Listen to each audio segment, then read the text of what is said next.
Hello everybody, Noah Films here, back with another video, and today I'm bringing back my stop motion review series. Now, the past reviews are unlisted, but you can find them in a playlist, but in all honesty, they're pretty rough. Made them when I was like 12 or 13, so with this revival of the review series, I'm looking to actually make some quality reviews here, and this is going to be a different format from the reviews I used to do, so let me know what you think of it in the comments. So with that out of the way, let's get into the actual review. The film I'm reviewing today is Izzard's Spider-Man Blue stop motion. This film was released in late January, but it was only recently that I decided to check it out. I hadn't watched much of Izzard's work going into this, so I wasn't sure what to expect, but I was pleasantly surprised by the quality of this film. Usually I review animations that were released within the past month or so, but I'm making an exception here due to the quality of this film. Let's dive right into the review with the negatives. So starting with the biggest negative for me is voice acting. So Green Goblin isn't even really a voice actor, I don't think. It might be AI, it might be from the movie, Sam Raimi movie, because it's Willem Dafoe type voice, or maybe it's from some sort of game. But it feels very off, that's for sure. You can clearly tell he's not an actor, and that just takes me out of the animation completely. For an actual voice actor, Eccentric Enigma is his name, I believe. I saw in the credits. I don't know who this guy is, so I'm not really familiar with him, but he's the one who plays Spider-Man, and I think he could have improved his performance.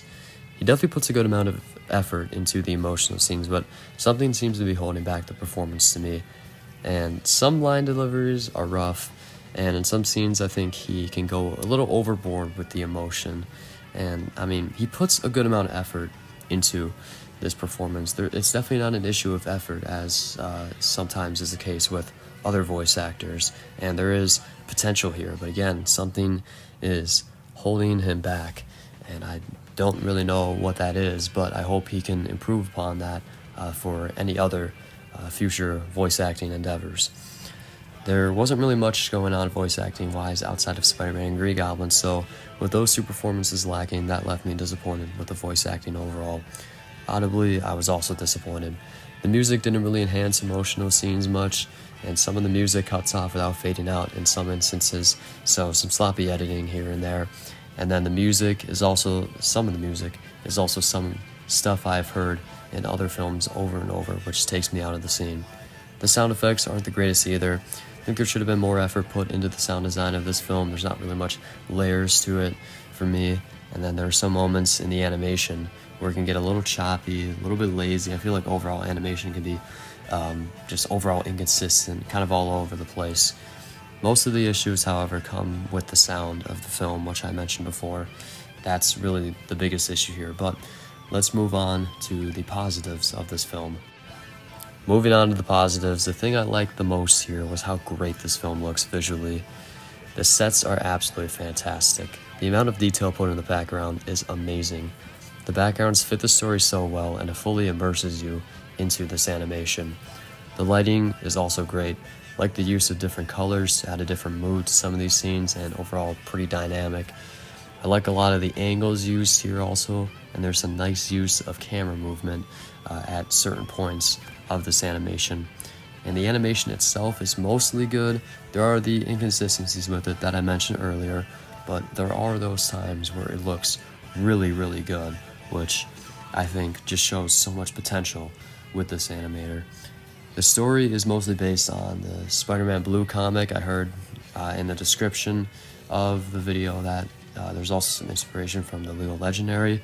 Now, I haven't read the Spider-Man Blue comic, unfortunately, so I won't be comparing it to the comic at all, so I'm just going to be judging it off of what I saw.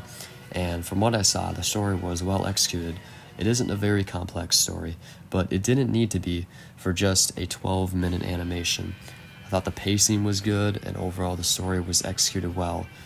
There were some great lines from the Green Goblin too, some kind of comedic, which was nice, and I think the writing for the dialogue was decent and did its job. In conclusion, Izzard's Spider-Man Blue has plenty of quality aspects, including the stunning backgrounds, competent shots, and dynamic lighting. The overall look of this film is the strongest aspect, and there's some solid writing and animation to go along with it. What holds this film back is some editing choices and voice acting. These things don't stop me from enjoying the film, but they hold it back from its true potential. Before I give out a score, I just want to briefly explain my rating scale. A 0 to 2 is a horrible animation. It would be pretty hard for somebody to score here, especially a 0. A 3 to 4 is mostly bad, but there are some decent aspects. A 5 to 6 is average, so most of my review scores would fall around here. A 7 is good, an 8 is great, and a 9 to 10 is a masterpiece, with 10 being literal perfection. My score for this film is a 7.5 out of 10. In my rating scale, it is considered a good film. It's so close to being great for me, but there are some things that definitely have to be worked on. I see a lot of potential in his art, and I'm excited to see how he improves upon this film for whatever he has next. Thank you guys all for watching this review. It's been a while since I've done one of these, so let me know what you think of this new format, and leave any suggestions for films to review. I'd like to be more active on this channel, and to do that, I need more content outside of just stop motions, which take forever for me now, especially because, you can see with the 6-month gap between uploads, so I'd be happy to do more of these reviews. So thank you guys for watching, and I will see you all in the next one.